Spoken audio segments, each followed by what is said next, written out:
Hi, everyone. Welcome to another segment of Wednesdays with Wendy with Shape Partners. Thank you so much for being here.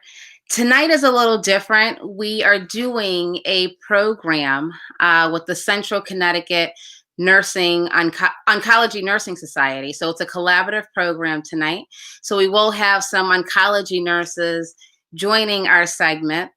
And tonight we're talking about a topic that is really near and dear to my heart, professionally and personally. So I want to first just introduce myself. My name is Wendy Garvin Mayo. I'm the founder of Shape Partners. I'm also the president of CCONS, which is the Central Connecticut Oncology Nursing Society.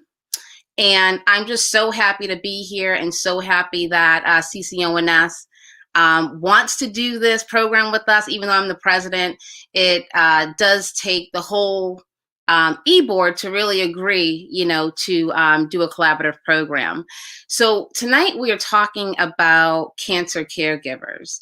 And that is near and dear to my heart, like I said, personally and professionally. I've been a nurse for over 16 years, and I spent the majority of my career caring for cancer patients and their families. Just personally, on a personal note, my aunt was diagnosed with a glioblastoma about 6 years ago. And I witnessed my aunt move from being her sisters to her caregiver. And they required a lot of support at the time of diagnosis, treatment, when she transitioned into hospice. And unfortunately, after she died, they required just a lot of support. It's estimated that we will have over 6 million cancer caregivers here in the US nationally. 6 million cancer caregivers. And why is that important? In the research, it showed that over 50% of cancer caregivers reported high emotional stress related to their caregiving role.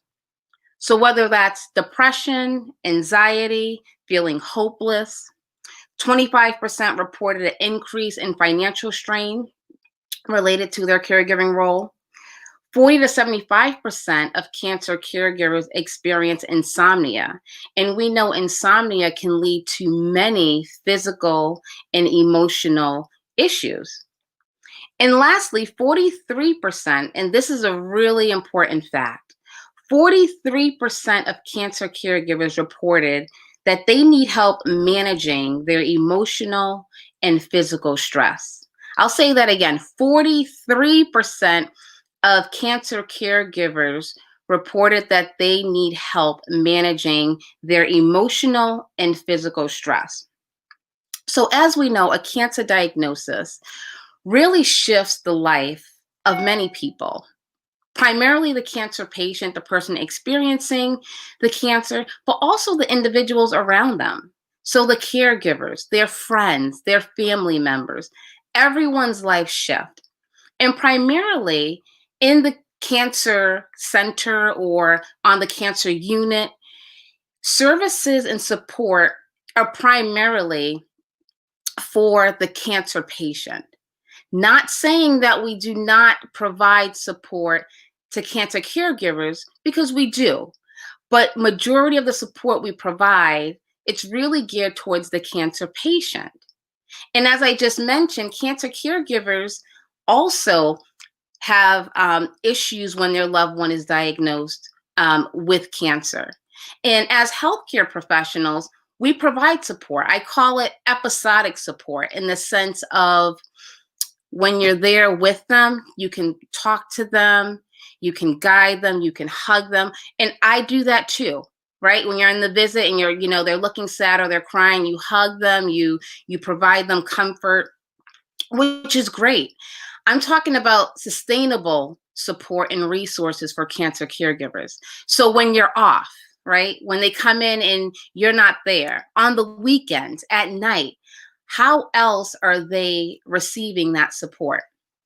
And because this program is titled, "How are you supporting cancer caregivers?" Please type in the chat, how do you provide support to cancer caregivers, whether you're a healthcare professional or not?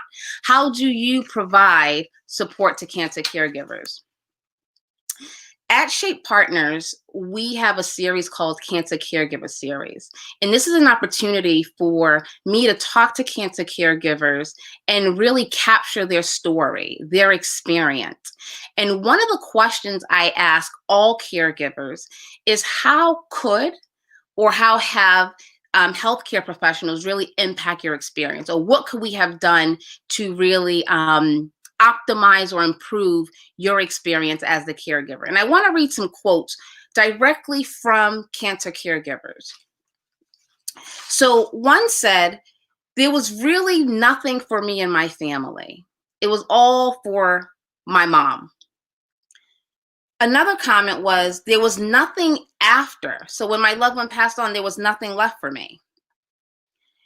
A distant caregiver mentioned that they felt like they didn't matter in the grand scheme of things. And another one said they wish there was a caregiver resource built into their mom's plan.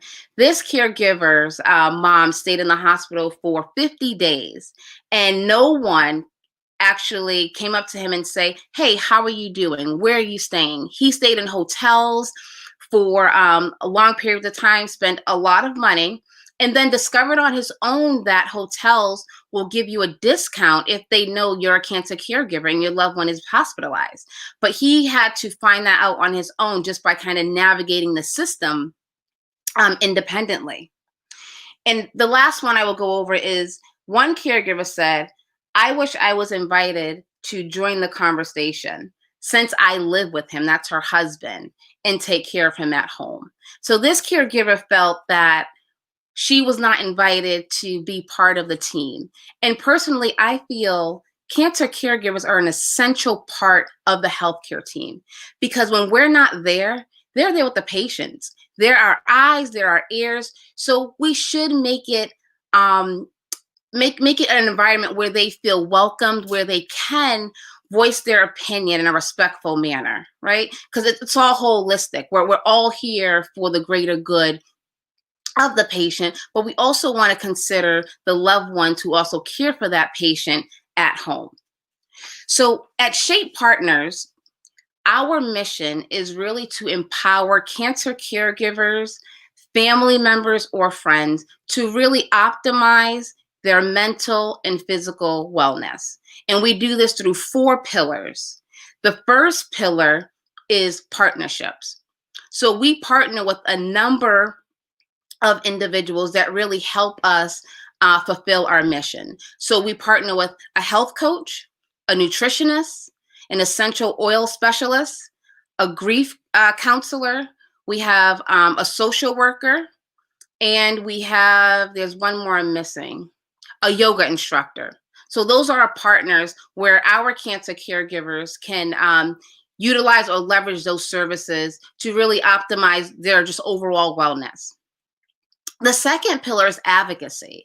So we make cancer caregivers aware of their rights, whether it's in the healthcare system or if it's at work. So caregivers have rights, and part of advocacy is knowing what those rights are.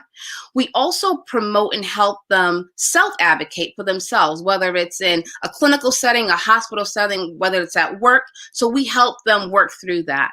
And the last part of advocacy is we help them advocate for their loved one in the healthcare setting, since they are an essential part of the healthcare team. So we help them, figure out what their loved one needs and be an advocate for that loved one. The third pillar is coaching. So we do life coaching, and coaching focuses on anything the caregiver needs. Wherever they're stuck, we help coach them through to move them along. Whether it's, they're feeling stressed, they're feeling overwhelmed, they're feeling lonely, they feel like they need help and they can't ask, we coach them through that. And it's one-on-one coaching. I coach them. We have calls, we have videos, whether it's weekly, whether it's intermittent, whatever they need. But we help them kind of move along in the process. And the last pillar is education. So education can be anything, whether it's they don't really understand a diagnosis, they don't really understand treatment, they don't understand terms, but we always refer them back to the healthcare team, right, to advocate for themselves, to say, hey, I didn't really understand what the diagnosis was when we discussed it last week. I really didn't understand the treatment. I don't understand, what the goal of treatment is. We actually just developed a forum for cancer caregivers. So it's questions to ask when your loved one is diagnosed with cancer. So they can, take that form with them and just go over the questions and write down answers. So those are our 4 pillars. Something else we do is we have a private Facebook group. And in this group, we provide engaging support to cancer caregivers. So we have daily posts that are engaging or inspiring. On Tuesdays, every other Tuesday, we have something called the Tuesday Talk, where caregivers have an opportunity to come together on Facebook in the community. It's private, it's not recorded, to just really talk about whatever they want to talk about, whether they need support, they're going through something, or if they want to talk about a specific topic, whether it's wellness, whether it's stress, whether it's burnout, they need help. On Wednesdays, just like what we're doing now, Wednesdays at Wendy, I go live every Wednesday and I talk about topics related to caregiving, whether it's that how to reduce stress, whether it's really exploring your life purpose. We had something on caregiver burnout. And I also have guest speakers come in and talk about various topics. We had someone come in to talk about palliative care, oral management.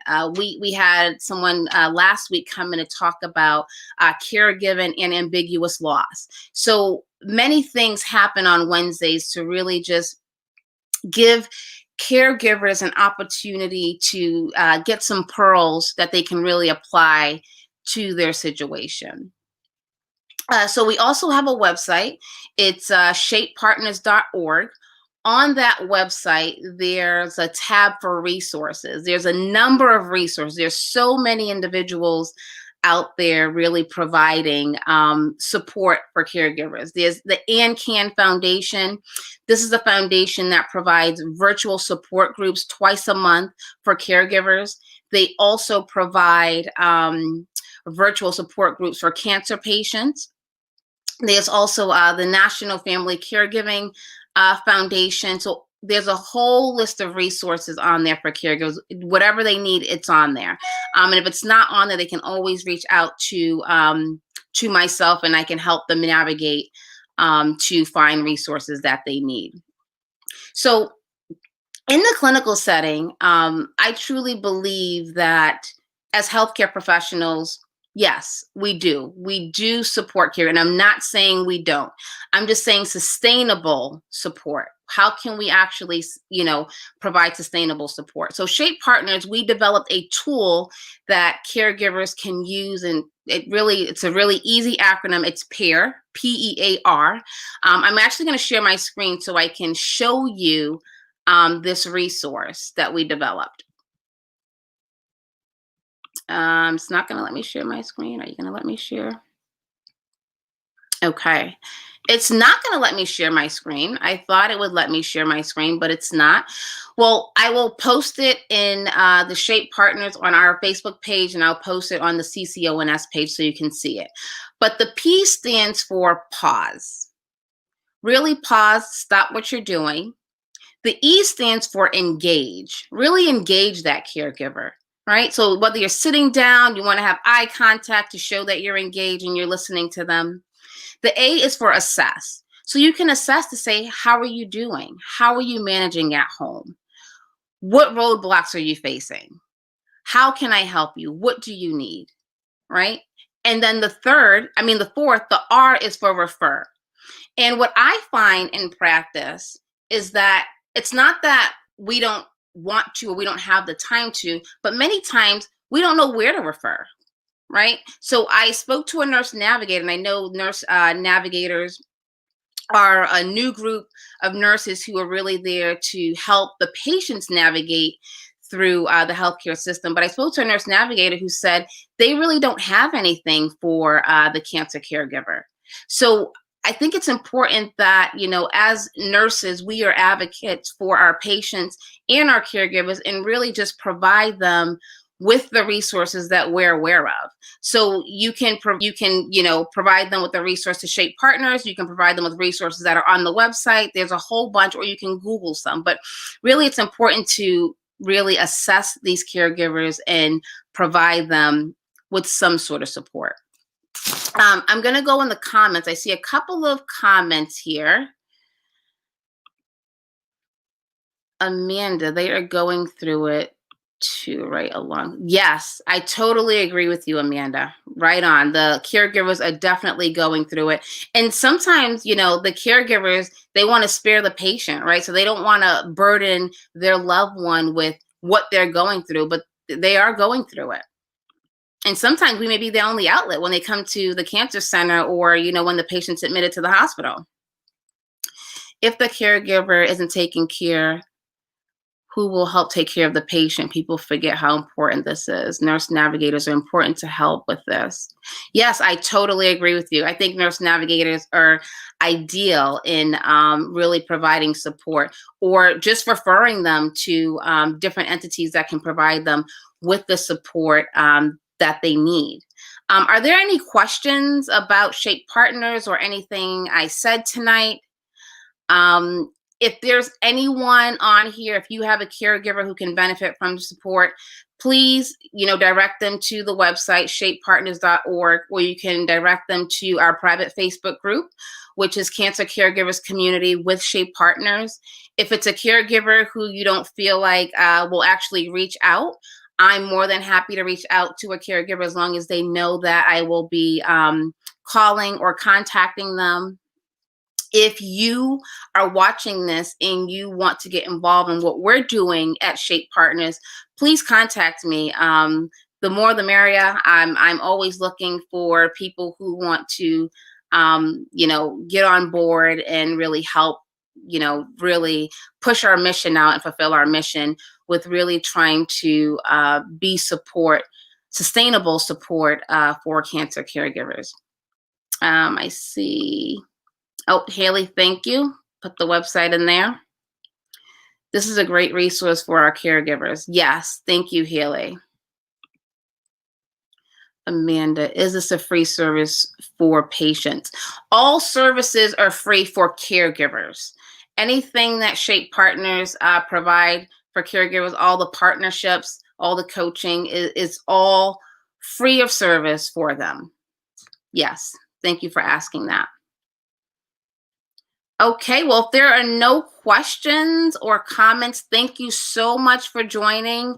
If you have any questions after this, please reach out. I'm always available. So with that, have a great evening and thank you for your attention. Bye.